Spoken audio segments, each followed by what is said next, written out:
Life's good.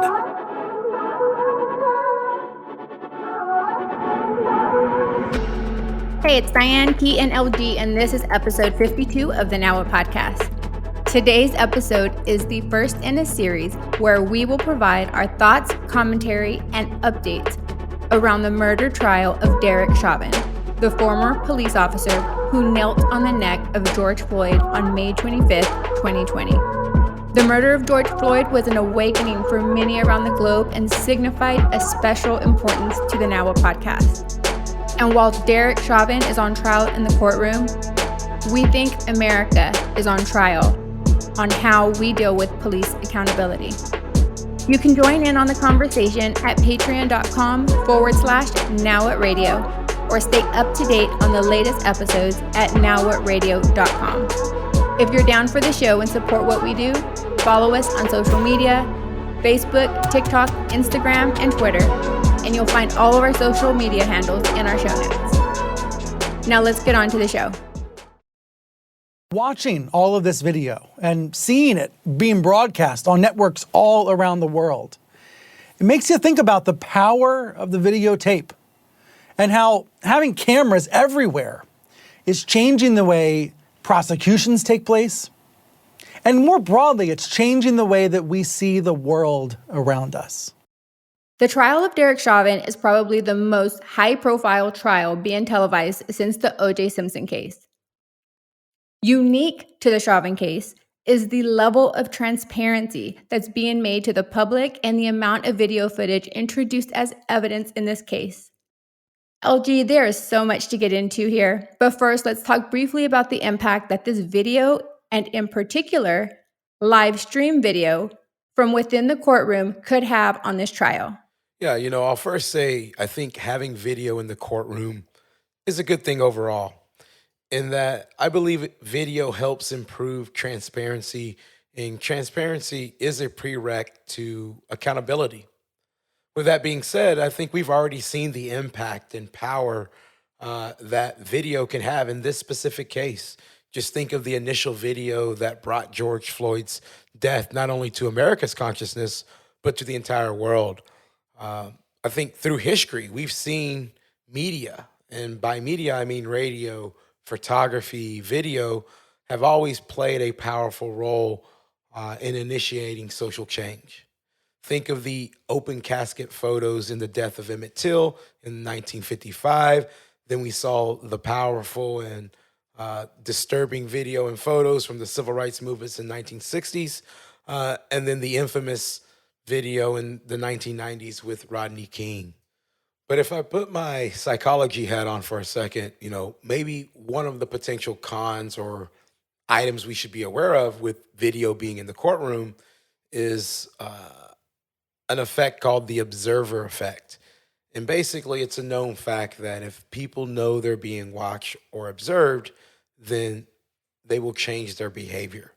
That's just a fact. Now, whether that change is good or bad, we just know that it would be different if you're being watched. And so what role that has on jurors and lawyers, for example, I think is one potential risk of having video in the courtroom. But, Key, what do you think? Yeah, man. Well, first of all, what I'm going to say is that this is definitely, like you mentioned, an historic trial based on the amount of video technology that's being used in this case. One, to actually capture the event to different angles from just bystander footage and surveillance footage, but also to actually broadcast the proceedings. I mean, you're seeing video clips of this trial not only on TV like we did in the OJ case, but also now we have this thing called social media. So we get to go back and watch these clips whenever we want to. But like you, I definitely agree that there are some benefits to, proceedings, introducing video footage that's going to allow the people to actually see the transparency and actually the process. This could actually help gain confidence, right? With that being said, there is an opposing view that I will just like to introduce. Not saying I agree with this, but a lot of people, especially in the legal profession, feels that there's a actual potential for physical and psychological interference when you introduce video into the courtroom. They feel that this can actually hinder the order of the trial because it actually heightens the pressure on the judges and the jurors who are just regular people. And this could actually impact the party's words and deeds. They actually now, the way I always like to look at this is, what if it was the opposite, right? What if we did not have video evidence of the George Floyd incident? All of this, all of those things, all of the footage that we have seen, the 9 minutes and 29 seconds, all of that would have had to been gleaned out from eyewitness testimony. Imagine what a nightmare that would have been. And while we're imagining that nightmare, understand that in most cases like this, that's exactly what we're going off of, because we don't have that sort of footage. And of course, I know a lot of people are looking at the impact of the video, but again, that standard of reasonable doubt, is the highest legal standard there is. And of course, George Floyd's family did win a settlement, but that goes on a totally different set. That's the preponderance of the evidence, right? But in this case, we're looking at beyond a reasonable doubt, and definitely, I think that video is going to go a long way in helping prove that for the prosecution. At least that's my opinion. A full jury has now been seated in the trial of Derek Chauvin. The former Minneapolis police officer is charged in the death of George Floyd. Last summer, Floyd's death became a national center point for the topics of police brutality and racial inequality. While the general public is really getting a front row seat via the live feed of the trial, it really is the jury who has an active role in the trial. Their decision ultimately determines the outcome of the trial against Chauvin. Diane, let's talk about the jury. With the media, in this case, the news coverage of this case, the bar, and the scrutiny for the jury selection process was really under a microscope. What did that selection process look like? And, what do we know about the jurors themselves? Yeah, so Hennepin County mailed a 16-page questionnaire to prospective jurors asking their thoughts on a range of topics such as Black Lives Matter, the justice system in America, whether they knew George Floyd, and their personal experience with police. It's a long document, and a link to this questionnaire will be in the show notes for anyone who wants to go into that detail. And while we can't see the jurors on camera, here's what we do know about them. 14 jurors have been selected in the murder trial of Derek Chauvin, but the final selection consists of 5 men and 9 women. 8 are white, 4 are Black, and 2 are mixed race, all self-identified. The jurors all come from Hennepin County, which according to census data is demographically about 74% white and 14% Black. So, Diane, you had the opportunity to review the 16-page questionnaire. Do you think you would have made the cut, and do you have the capability to be an impartial jurist? I absolutely think I could, with some very strong intention and deliberate, intent to actually, be impartial. I have participated in protest. I do support defunding the police. But I also believe that it is my civic duty to participate in a jury trial. I also feel like it is my First Amendment right to have a freedom of speech and the right to protest. So I absolutely would actually even take issue if I was dismissed because of my activities in social issues that impact our communities. So I would take that duty very seriously, and it would be something that I feel only could be, served in an impartial manner. All new at 5 o'clock, opening statements began today in the murder trial of former Minneapolis police officer Derek Chauvin. He's accused of murdering George Floyd last May when he kneeled on Floyd's neck for about 9 minutes. Yeah, so, the first week of the trial against Chauvin has completed. The prosecution and defense not only laid out their opening arguments, but numerous witnesses testified this week. In a trial that's supposed to last about a month or so, there's obviously lots to unwrap. Key, based on each side's opening arguments, can you help summarize the case from each perspective? One of the ironic things about this case is, again, the prosecution is actually the George Floyd side. Typically, it's the other way around, where usually we're defending ourselves against the system. But this time, we're actually wanting the system to bring us justice, right? And again, that standard for the prosecution is beyond a reasonable doubt. And one of the things that we all know is that Black people in the justice system have not gotten that standard of beyond a reasonable doubt. Brown people have not gotten that standard of beyond a reasonable doubt to work in our favor. One of the things that we all look at, everyone has seen that horrendous video of Chauvin kneeling with his knee in the neck of a motionless George Floyd with his hands in his pocket, looking like he doesn't have a care in the world. A lot of us would think that that video actually would speak for itself. Well, I'm here to tell you that that video does not speak for itself, because unlike you or me, police are a protected class of citizens who are actually authorized to use force against citizens in certain situations, right? So that's the first thing that we all have to understand and come to terms with. And we've seen over and over and over again where police have gotten off after using extreme and deadly force against people of Black and brown hue. So that's one thing that we all must understand. So the prosecution has to demonstrate, and what they are doing is they have to demonstrate that Chauvin was actually acting outside of the Minnesota state policy that determines that they can use force. Now, the defense, their case is super simple. A lot of people think, oh, well, they have to argue the other way. They have to argue that force was necessary. No, that is not what the defense has to argue. The defense has one job and one job only, and that is to make you doubt that Darren Chauvin was the primary cause of George Floyd's death.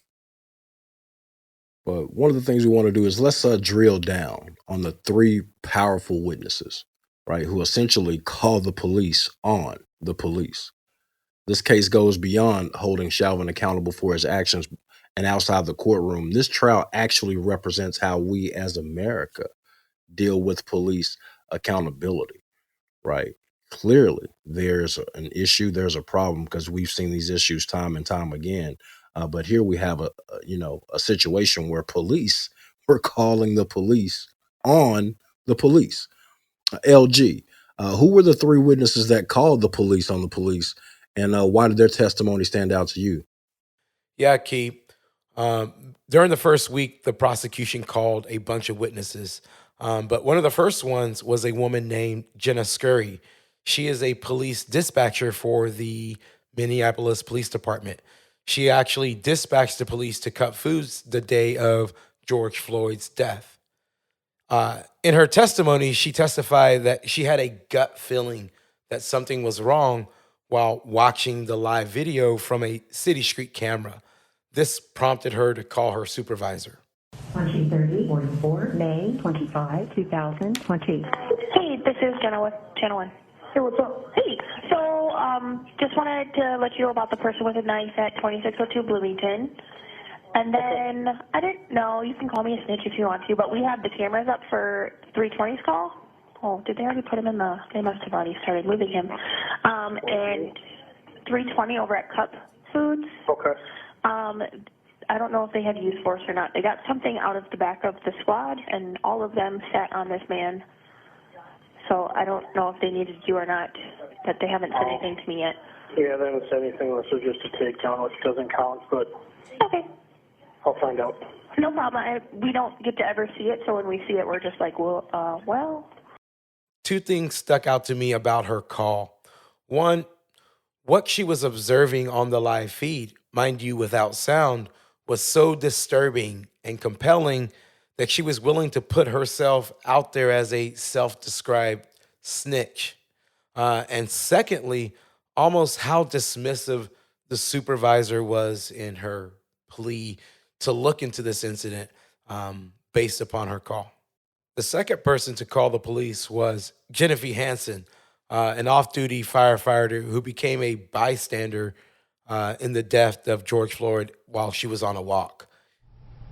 3235, May 25, 2020.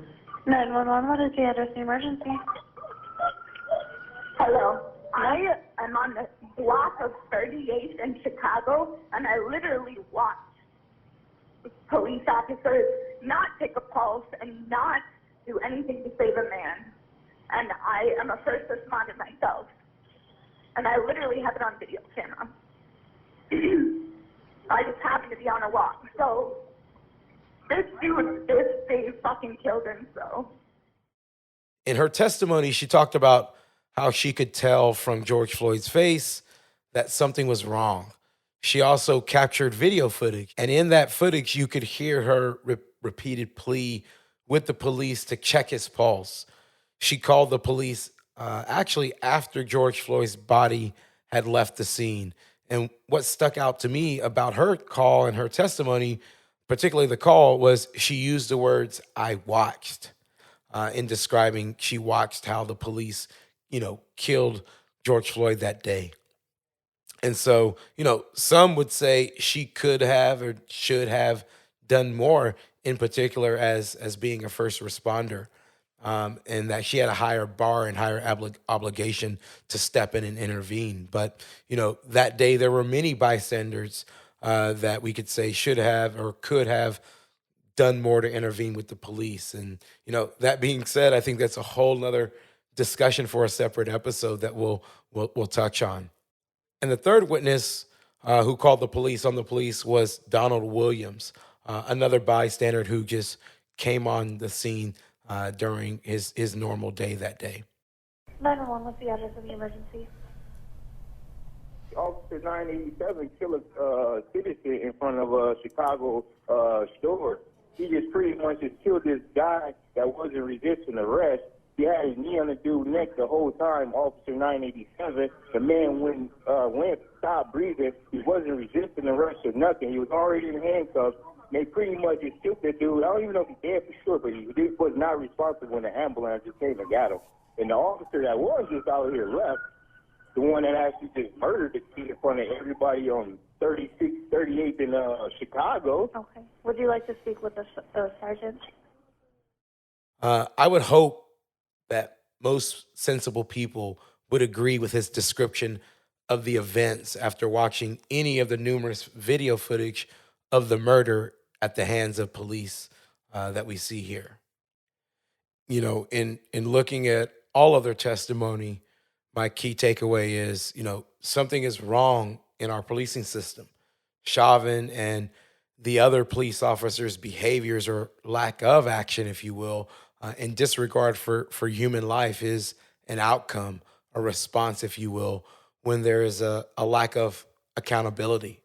And so, while we put police in a protected class, as you mentioned earlier, Key, this doesn't mean that they're beyond the law and accountability.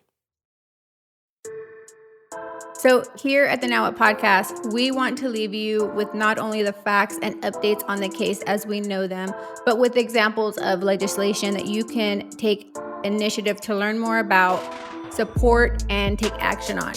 Piece of legislation we'll leave you with today is H.R. 1280, George Floyd Justice and Policing Act of 2021. Now, this bill establishes a framework to prevent and remedy racial profiling by law enforcement at the state, federal, and local level, limits the unnecessary use of force, and restricts the use of no-knock warrants chokeholds, or carded holds. 1280 passed the House on March 3rd, 2021, and goes to Senate next for consideration. There's a very high chance that this legislation will be enacted, but it needs you. Now What is dedicated to topics and issues impacting the Black and Brown community, to elevate and empower our people, our voices, and our culture.